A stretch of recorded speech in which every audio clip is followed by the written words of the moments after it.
आपण मळलेल्या पिठाची मजेदारशी रेसिपी बनवणार आहोत। ही रेसिपी करायला खूप सोपी आहे, झटपट होणारी आहे आणि आपल्या घरात जे साहित्य अवेलेबल आहे त्यातून आज आपण ही रेसिपी बनवणार आहोत। सगळ्यात पहिल्यांदा आपल्याला इथे एक मिक्सरचा जार घ्यायचा आहे। त्याच्यानंतर हे मी 2 मोठे कांदे चिरून घेतले होते, ते आता या मिक्सरच्या जारमध्ये घालायचे। त्याच्यानंतर इथे मी फक्त अर्धा टोमॅटो घेतलेला आहे।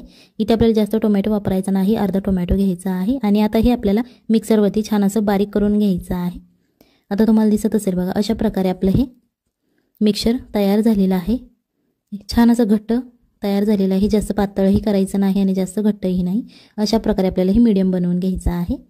त्याच्यानंतर इथे मी मेथी घेतलेली आहे, 1 वाटी आपल्याला इथे मेथी घ्यायची आहे। त्याच्यानंतर अर्धा चमचा हळद, त्याच्यानंतर 1 चमचा लाल तिखट घ्यायचा आहे, हे तुमच्या चवीनुसार घ्यायचं आहे। त्याच्यानंतर आपल्याला चवीप्रमाणे मीठ घ्यायचं आहे आणि हा 1 चमचा मी गरम मसाला घेतलेला आहे। जर तुमच्याकडे गरम मसाला नसेल तुम्ही चिकन मसाला वापरला तरीही चालेल। त्याच्यानंतर अर्धा वाटी पाणी घ्यायचं आहे आणि आता हे आपल्याला चमच्याच्या मदतीने छान असं मिक्स करून घ्यायचं आहे। व्हिडिओ आवडत असेल तर व्हिडिओला लाईक करा आणि जर तुम्ही चॅनलवर नवीन असाल तर चॅनलला सबस्क्राइब करा, जेणेकरून येणाऱ्या नवनवीन व्हिडिओचे अपडेट तुम्हाला लगेच मिळतील। आता हे छान असं आपलं मिक्स करून झालेलं आहे। आता हे आपण साईडला ठेवून घेणार आहोत। त्याच्यानंतर इथे एक मी परत घेतलेली आहे छोटीशी, हे मी 1 वाटी गव्हाचं पीठ घेतलेलं आहे, तुम्ही इथे मैदा वापरला तरीही चालेल। आता हे पीठ आपण यामध्ये घालून घ्यायचं आहे। आता इथे अर्धी वाटी मी म्हणजेच अर्धा चमचा छोटा तेल घेतलेला आहे आणि हे कच्चं तेल आपल्याला वापरायचं आहे, चवीनुसार मीठ। आणि आता हे छान प्रकारे पहिल्यांदा असं तेल मिक्स करून घ्यायचं आहे, जेणेकरून हे तेल सगळ्या पिठाला लागलं जाईल। पहिल्यांदा पाणी ओतायचं नाही। आता हे आपलं छान असं मिक्स करून झालेलं आहे। इथे मी पाणी घेतलेलं आहे। आता हे आपल्याला पीठ मळून घ्यायचं आहे, एकदम पाणी ओतायचं नाही, मळत मळत आपल्याला हे पाणी ओतून घ्यायचं आहे। तर तुम्हाला दिसत असेल बघा, अशा प्रकारे मी आपलं पीठ मळून घेतलेलं आहे। जास्त पातळही करायचं नाही, जास्त कडकही नाही, मीडियम असं करून घ्यायचं आहे। इथे एक मी पॅन घेतलेला आहे आणि यामध्ये आपल्याला सगळ्यात पहिल्यांदा 3 चमचे तेल घ्यायचं आहे। जर तुम्हाला तेल जास्त आवडत नसेल तर तुम्ही 1 ते 2 चम्मच वापरलं तरीही चालेल। आता हा मी खडा मसाला घेतलेला आहे, यामध्ये मोहरी, तेजपत्ता, तुमच्या घरात जो खडा मसाला अवेलेबल असेल तो तुम्ही टाकायचा आणि त्याच्यानंतर 1 बारीक चिरलेला कांदा टाकायचा आहे आणि हा कांदा आता आपल्याला लालसर होईपर्यंत फ्राय करून घ्यायचा आहे। कांदा आपला लालसर फ्राय करून झालेला आहे, तुम्हाला दिसत असेल बघा, जास्तही करपवायचा नाही, मीडियम असा गोल्डन ब्राउन करून घ्यायचा। आता जी आपण मगाशी पेस्ट बनवली होती कांदा आणि टोमॅटोची, ती आता यामध्ये घालून घ्यायची आहे आणि आता हे अशा प्रकारे मिक्स करून घ्यायचं आहे। आता ही जी पेस्ट आहे ती पेस्ट आणि कांदा आपल्याला छान असा भाजून घ्यायचा आहे। जोपर्यंत या पेस्टला तेल सुटत नाही तोपर्यंत आपल्याला हे फ्राय करून घ्यायचं आहे। तुम्हाला दिसत असेल बघा, ही रेसिपी करायला सोपी आहे, झटपट होणारी आहे आणि घरच्या साहित्यात होणारी। जेव्हा अचानक पाहुणे येतात तेव्हा आपण ही रेसिपी झटपट, ही रेसिपी करताना तुम्हाला सगळे विचारतील की ही रेसिपी कशी केली आम्हालाही सांगा।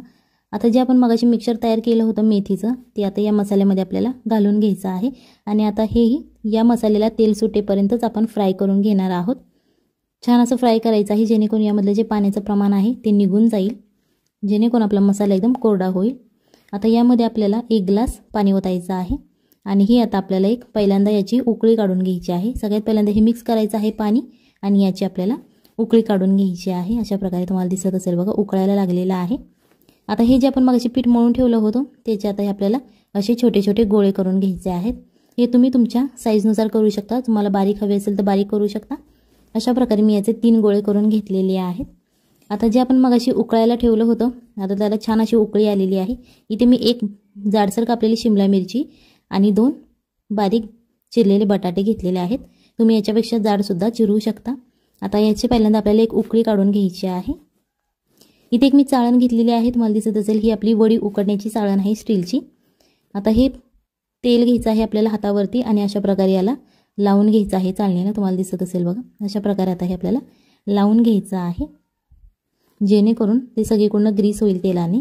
आता जो आपण मगाशी गोळा तयार केला होता तो गोळा याच्यावरती घ्यायचा आहे आणि असं चाळण फिरवत फिरत आपल्याला हा लाटून घ्यायचा आहे आणि हे लाटताना अजिबात उचलायचं नाही, अशा प्रकारे हे तुम्ही फिरवून फिरवून लाटून घ्यायचं। यामध्ये आता आपल्याला मेथीची पानं घ्यायची आहेत, ती आणि अशा प्रकारे यामध्ये ठेवायची आहेत, जेणेकरून पूर्ण ही एक जी आपली लातिंबी आहे त्याच्यावरती ती सगळी बसली जातील पानं आणि अशा प्रकारे आता त्याचा एक गोळा करून घ्यायचा आहे। तुम्हाला दिसत असेल सगळ्यात पहिल्यांदा त्याचा असा एक छोटा मोदक बनवून घ्यायचा आणि त्याच्यानंतर अशा प्रकारे त्याचा एक चपटा पॅटीसारखा एक गोळा तयार करून घ्यायचा आहे आपल्याला। तुम्हाला दिसत असेल बघा, छान असं हातावरती तुम्ही करू शकता। आता हे आपल्याला लाटून घ्यायचं आहे आणि परत आपल्याला हे बिना उचलता लाटायचं आहे, त्याच्यामुळे तुम्हाला ही चाळण फिरवावी लागेल. फिरवत फिरवत आपल्याला ही लाटून घ्यायची आहे. अशी मीडियम साईजची आपल्याला ही लातिंबी लाटून घ्यायची आहे. तुम्हाला दिसत असेल बघा, अशा प्रकारे आता ही लाटून घेतलेली आहे आपण. आणि आता ही सगळ्या बाजूने अशी सुट्टी करायची आहे, काढून घ्यायची आहे. अशा प्रकारे आपल्याला ही एका गोळ्याची लातिंबी लाटून झालेली आहे. आता जे बाकीचे आपले गोळे आहेत ते सुद्धा आपण अशाच प्रकारे लाटून घेणार आहोत. इथे मी तेल गरम करायला ठेवलेलं आहे. छान असं कडकडीत तेल आपलं तापलेलं आहे. जे आपण लातिंबी लाटून घेतली होती ते अशा प्रकारे आता तेलात सोडून घ्यायची आहे. आणि ही हाय फ्लेमवरच आपल्याला तळायची आहे, जेणेकरून ती छान अशी फुलली जाईल. अशा प्रकारे आता आपण ही तळून घेणार आहोत. ही रेसिपी नक्की घरी ट्राय करा, आपल्या फॅमिलीला खाऊ घाला आणि मग मला कमेंटमध्ये सांगा कशी झाली होती. कारण ही रेसिपी खाल्ल्यानंतर सगळे तुम्हाला विचारतील की कशी केली, कारण इंटरेस्टिंग रेसिपी आहे आणि एकदम चविष्ट ही रेसिपी लागते. आता तुम्हाला दिसत असेल बघा, खालच्या बाजूने आपली ही लातिंबी भाजून झालेली आहे, म्हणजेच तळून झालेली आहे.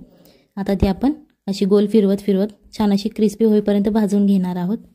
आणि त्याच्यानंतर आपल्याला ही पलटी करून सुद्धा फ्राय करून घ्यायची आहे. तुम्हाला दिसत असेल बघा, एका बाजूने छान अशी फ्राय झालेली आहे, दुसऱ्या बाजूने अशाच प्रकारे आपण ही फ्राय करून घेणार आहोत.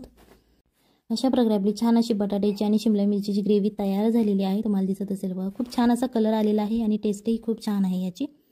आता हे आपण सर्व करून घेतलेलं आहे. अशा प्रकारचे तुम्ही पुरी आणि भाजी बनवू शकता. एकदम अस्सल हॉटेलची चव असणारी आणि एक अनोखी पुरी आहे, ज्याच्या आतमध्ये आपल्याला मेथी सापडते. सो खूप छान याची चव लागते. ही रेसिपी नक्की घरी ट्राय करा. तुम्हाला दिसत असेल बघा, एकदम क्रिस्पी अशी पुरी तयार झालेली आहे आणि ही पुरी तोडल्यानंतर त्याच्या आतमध्ये मेथी सापडते.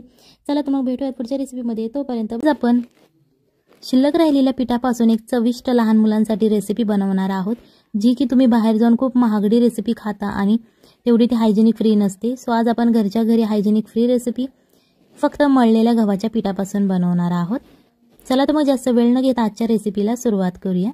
सगळ्यात पहिल्यांदा इथे आपल्याला गव्हाचं मळलेलं पीठ घ्यायचं आहे, जे चपाती करून आपल्याकडे शिल्लक राहिलेलं असतं ते घ्यायचं आहे. आणि जर तुमच्याकडे शिल्लक राहिलं नसेल गव्हाचं पीठ, तर तुम्ही अशा प्रकारे ही रेसिपी करण्यासाठी गव्हाचं पीठ मळून घेऊ शकता. सो अशा प्रकारे आता हे आपण पीठ घेतलेलं आहे. याच्यानंतर या पिठासाठी आपल्याला तेल आणि मीठ चवीनुसार घ्यायचं आहे. तेल 1 चमचा आणि मीठ चवीनुसार ते मिक्स करायचं आणि त्या तेलामध्ये आपल्याला हे पीठ जे आहे ते मिक्स करून घ्यायचं आहे. जर तुमच्याकडे चपातीच्या पिठामध्ये मीठ घालत असेल तर तुम्हाला ही प्रोसिजर करावी लागणार नाही. आणि जर तुमच्याकडे चपातीच्या पिठामध्ये मीठ नसेल तर तुम्हाला ही प्रोसिजर करावी लागेल, जेणेकरून या पिठाला छान असं मीठ मिळेल आणि तेल मिळेल. सो अशा प्रकारे आता आपलं हे पीठ मळून झालेलं आहे. तुम्ही इथे बटर किंवा तुपाचा वापर केला तरीही चालेल. सो हे पीठ मळून झालेलं आहे. याच्यानंतर आपल्याला या पिठाचे गोळे तयार करून घ्यायचे आहेत. हे गोळे तुम्ही मीडियम साईजचे करू शकता, लहान मोठे सुद्धा करू शकता. तुम्हाला जसं आवडत असेल त्या प्रकारे तुम्ही हे गोळे तयार करून घ्या. आता इथे जे आपण 1 वाटी पीठ घेतलं होतं त्या 1 वाटी पिठाचे आपल्याला इथे 4 गोळे तयार झालेले आहेत. जर तुम्ही याच्यापेक्षा छोटे केले तर तुमचे 5 ते 6 गोळे तयार होतात. याच्यानंतर त्यातला 1 गोळा घ्यायचा आहे आणि त्याला गव्हाचं कोरडं पीठ लावायचं आहे आणि ते अशा प्रकारे आपल्याला लाटून घ्यायचं आहे. इथे लक्षात ठेवा लाटताना की जास्त जाडही लाटायचं नाही आणि जास्त पातळही लाटायचं नाही, लाटून घ्यायचं आहे, जेणेकरून ही रेसिपी करायला आपल्याला सोपं जाईल. जे आपण पीठ लावून घेतलं होतं ते सगळ्या बाजूने चोळून घ्यायचं आहे. अशा प्रकारे आता आपली ही पोळी लाटून झालेली आहे. आता जे आपले गोळे शिल्लक राहिलेले आहेत त्या गोळ्यांचे सुद्धा अशा प्रकारे आपण पोळ्या लाटून घेणार आहोत. तुम्ही याच्यापेक्षा साईज छोटी केली तरीही चालेल किंवा मोठ्या साईजचं केलं तरीही चालेल. याच्यानंतर इथे आपल्याला एक कढई घ्यायची आहे. कढईमध्ये पाणी गरम करून घ्यायचं आहे. गरम करून घ्यायचं म्हणजे पाणी उकळलेलं पाहिजे आणि त्याच्यानंतरच आपल्याला या पोळ्या या पाण्यामध्ये सोडून घ्यायच्या आहेत. जर तुमच्याकडे मोठी कढई असेल तरीही चालेल, तुम्ही त्याच्यामध्ये सोडू शकता. आणि जर तुमच्याकडे मोठी कढई अवेलेबल नसेल सो तुम्ही अशा प्रकारच्या छोट्या कढईमध्ये सुद्धा ही रेसिपी करू शकता. एका कढईमध्ये इथे आपण 4 पोळ्या टाकलेल्या आहेत. जर तुमची कढई छोटी असेल तर तुम्ही 2-2 पोळ्या घातल्या यामध्ये तरीही चालतील. या पोळ्या घातल्यानंतर थोडंसं तुम्हाला असं मिक्स करून घ्यायचं आहे. इथे लक्षात ठेवा की पाणी उकळल्यानंतरच तुम्हाला पोळ्या घालायच्या आहेत, नाहीतर पोळ्या ते एकमेकांना चिकटल्या जातील. 1 चमचा तेल घालायचं आहे. तेल छान असं मिक्स करून घ्यायचं आहे, जेणेकरून आपल्या पोळ्या एकमेकांना चिकटणार नाहीत. आणि जरी तुम्ही यामध्ये तेल नाही घातलं, गरम पाण्यामध्ये पोळ्या घातल्या ना तर अजिबात त्या चिकटत नाहीत. ही रेसिपी करायला जास्त वेळ लागत नाही आणि या पोळ्या शिजायला सुद्धा जास्त वेळ लागत नाही. 5 मिनिटात या पोळ्याच्या वरती पाण्यावरती तरंगायला लागतात, जेणेकरून तुम्ही समजून जा की या पोळ्या शिजलेल्या आहेत. यामधून या पोळ्या काढून घ्यायच्या आहेत आणि फॅनखाली आपल्याला थंड करायच्या आहेत. तुम्हाला दिसत असेल बघा, अशा प्रकारे मी या फॅनखाली थंड करून घेतलेल्या आहेत. जेणेकरून त्या आपल्या हाताला चिकटणार नाहीत आणि एकदम नॉनस्टिकी अशी आपली ही पोळी तयार होईल। अशा प्रकारचा इथे आपल्याला चमचा घ्यायचा आहे जो आपण शंकरपाळी कट करण्यासाठी वापरतो। जर तुमच्याकडे असा चमचा नसेल आणि जर तुमच्याकडे चाकू असेल तुम्ही चाकूच्या मदतीने सुद्धा ही कट करू शकता। मीडियम साईज हे आपल्याला कट करायचा आहे। व्हिडिओ आवडत असेल तर व्हिडिओला लाईक करा आणि जर तुम्ही चॅनलवर नवीन असाल तर चॅनलला सबस्क्राईब करा, जेणेकरून येणाऱ्या नवनवीन व्हिडिओजचे अपडेट तुम्हाला लगेच मिळतील। तुम्हाला दिसत असेल बघा, अशा प्रकारे आपण हे कट करून घेतलेलं आहे। सो तुम्हाला जो शेप आवडत असेल तुम्ही त्या शेपमध्ये हे कट करू शकता। इथे एका पॅनमध्ये आपल्याला 1 ते 2 चमचे तेल घ्यायचं आहे। जर तुम्हाला बटर किंवा तूप आवडत असेल तुम्ही ते वापरलं तरीही चालेल। अर्धा चमचा जिरे घालायचे आणि अर्धा चमचा मोहरी घालायची। हे दोन्ही छान असं तेलामध्ये तडतडून द्यायचं आहे, जेणेकरून मोहरी आणि जिऱ्याची फोडणी छान अशी तयार होईल। थोडंसं फ्राय करून घेतल्यानंतर यामध्ये आपल्याला लसूण घालायचा आहे। 3 ते 4 लसणाच्या पाकळ्या घेऊ शकता आणि त्या छोट्या छोट्याशा कट करून घ्यायच्या आहेत। लसूण घालून झाल्यानंतर हा लसूण सुद्धा आपल्याला फ्राय करायचा आहे। जास्त फ्राय नाही करायचा, गोल्डन ब्राऊन थोडासा झाला पाहिजे।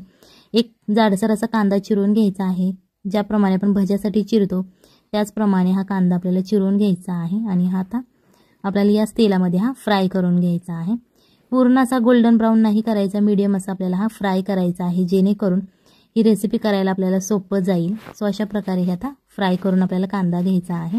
कांदा फ्राय झाल्यानंतर यामध्ये एक छोटी वाटी आपल्याला कोबी घ्यायचा आहे। त्याच्यानंतर एक टोमॅटो लिहिलेला आणि एक बारीक चिरलेली शिमला मिरची घ्यायची आहे। सो हे सगळे आपल्या भाज्या घालून झाल्यानंतर हे छान असं मिक्स करायचं आहे। त्याच्यानंतर चवीनुसार मीठ घालायचं, जेणेकरून भाज्यांना पाणी सुटलं जाईल आणि त्या लगेच शिजल्या जातील। जर तुमच्याकडे यामधली एखादी भाजी अवेलेबल नसेल तर तुम्ही नाही घातली तरीही चालेल। तुमच्या घरात ज्या भाज्या अवेलेबल असतील तुम्ही त्या घालू शकता, जेणेकरून लहान मुले भाजी खाण्यास नकार देतात। सो अशा प्रकारे त्यांना भाजी आपण खाऊ घालू शकतो। 1 चमचा रेड चिली सॉस घालायचा आहे। याच्यानंतर 1 चमचा ग्रीन चिली सॉस घालायचा आहे। जर तुमच्याकडे red chilli sauce green chilli sauce नसेल तर तुम्ही घरामध्ये मिरची वाटून घातली तरीही चालेल आणि लहान मुलांसाठी बनवत असाल तर थोडीशीच घाला।